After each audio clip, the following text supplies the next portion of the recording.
pulled off the smartest power move they never predicted, because your strength was never loud. It was layered, composed, and exquisitely cruel in its precision. You didn't roar. You didn't announce. You let them think they had you. You let them believe they were 10 steps ahead, while you were building a floor beneath their assumptions.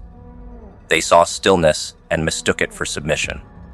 But what they failed to understand is that real power is not disruptive. It is surgical.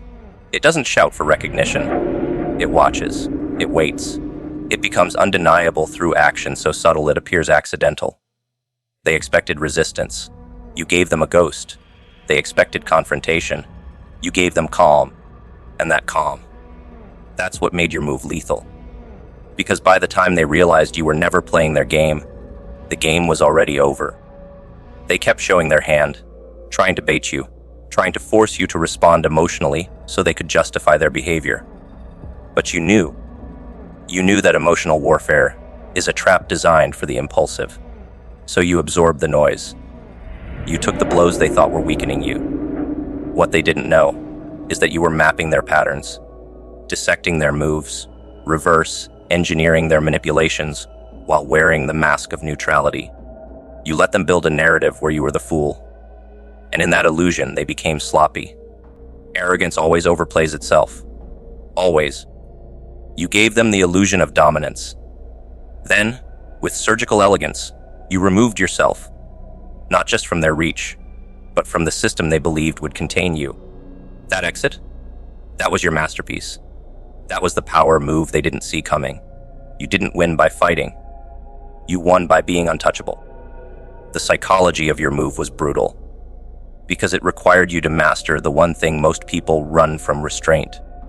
You had to swallow truth when lies were thrown in your face. You had to sit through performances you could dismantle in seconds. But you didn't. You let them act. You let them feel safe in their deception. You let them believe they were outwitting you. Because the longer they believed it, the more careless they became. That's the art of the unseen strategist. Not to win by force, but by design. To orchestrate a collapse that looks like coincidence. Your restraint wasn't weakness. It was preparation. And when the moment came, you didn't raise your voice. You didn't flex your knowledge. You simply made a move so clean, so definitive, it left no room for recovery. That's the power of knowing more than you say, and saying less than you can. They thought your silence meant absence. They thought your lack of defense meant guilt. But your silence was the vault in which your plan matured. It was where you built your psychological arsenal, layer by layer, truth by truth, all without their awareness. You weren't arguing your value. You were proving it through action. And when the moment arrived, you didn't need to explain. Your success became your statement. Your exit became your evidence. Their confusion became your revenge. Because nothing disrupts a manipulator more than watching their prey evolve into something they can no longer comprehend, control, or access. And that's what you did. You didn't respond to their narrative. You rewrote your role, exited the stage, and left them performing for a script no longer being filmed. What made your move so devastating was that it didn't seek destruction. It delivered revelation. You didn't burn bridges. You let them collapse under the weight of their own weakness. You didn't point fingers. You vanished, and in that void, they were forced to see themselves. And that is the cruelty of intelligence. It doesn't react. It designs outcomes. It makes the enemy dig their own grave and call it a garden. You didn't set traps. You built mirrors. And in every mirror you left behind, they now see the face of someone who lost the game they thought they invented. The checkmate was never about removing them. It was about rising so far above them that they had to kneel just to remember your name. You didn't chase closure. You mastered exit. That's what they can't forgive. You didn't need revenge. You needed clarity. And once you had it, you moved. Quietly, brutally, without ceremony. You didn't just walk away. You disappeared from the emotional ecosystem they depended on to feel superior. And now, they're drowning in conversations that don't involve you, trying to resurrect relevance in a chapter you already closed. The move wasn't loud, but its echo. It still rings through their decisions, their doubts, their sudden silence when your name is mentioned. That's when they feel it. The emptiness you left, the intelligence you concealed, the game you rigged by not playing. They now study your composure like a crime scene. They ask questions you'll never answer. They replay moments, reread messages, reverse engineer your quiet. Because no one expects their opponent to win by disengaging. You became the most dangerous player in the room because you stopped playing by their rules. You stopped reacting. You stopped seeking fairness. You stopped needing anything from them, and that terrified them. Because once you require nothing, you can no longer be manipulated. Once you choose presence over performance, clarity over chaos, silence over spectacle, you become sovereign. And sovereignty, that was the power move. Not taking control, but no longer needing to be in their system to dominate it. Every time they speak now, they hesitate. Not because of guilt, but because they don't know what you know. And that unknown, that's your power. They fear the gaps in your silence, the truths you never told, the layers of you they never got to break. You became a weapon forged in the fires they thought would consume you. You let them swing. You let them shout. You let them think they had the upper hand. And in the end, you stood with no scars to show, no stories to clarify, just movement. Forward. Calm. Unapologetic. Their disbelief is your crown now. Because your rise didn't look like vengeance. It looked like vanishing. And vanishing while winning is the one move no ego can survive. They built their sense of superiority around your expected failure. So when you pivoted, when you redefined your value on your terms, they were left without an opponent, without a purpose. You stole their fuel, not by confronting it, but by outgrowing it. You made irrelevance feel like punishment. You weaponized evolution. And that is what separates masterminds from participants. You weren't content being part of the narrative. You became the twist, the rewrite, the chapter they can't quote because they never saw it coming. And now they're left dissecting the silence. You were constructing internal clarity, brick by unforgiving brick. Not the kind of clarity that floats in motivational quotes, but the brutal, bone-deep kind that gets built through betrayal, silence, and isolation. They thought you were stalling, thought your withdrawal meant defeat. But what they couldn't see was the architecture taking shape within you. They never considered that you weren't spiraling. You were scaffolding. Every unanswered text, every fake smile you detected, every contradiction you sat through without exposing it, all of it became material. Raw material. Psychological steel. They thought you were wounded, but you were working. Working on building a mind so clear that not even their manipulations could survive inside it. You weren't reacting. You were renovating. And that clarity didn't arrive gently. It was dragged into you by pain and refined with precision. You didn't want peace. You wanted the truth beneath the performance.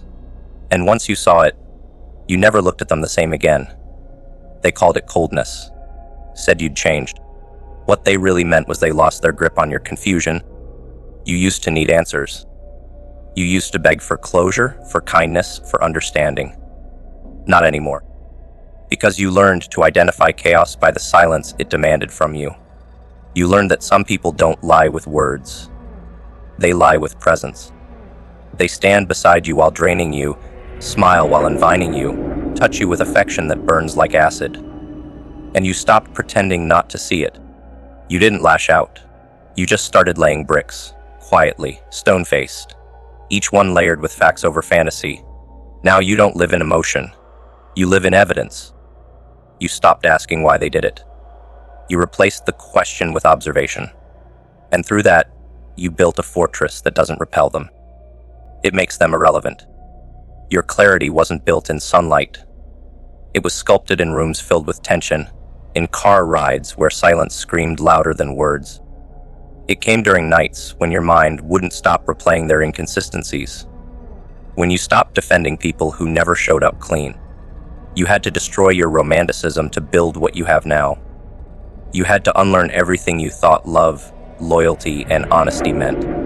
You had to strip it all down and ask yourself, what part of me made this possible? That's when the real clarity began. When you turned the lens inward.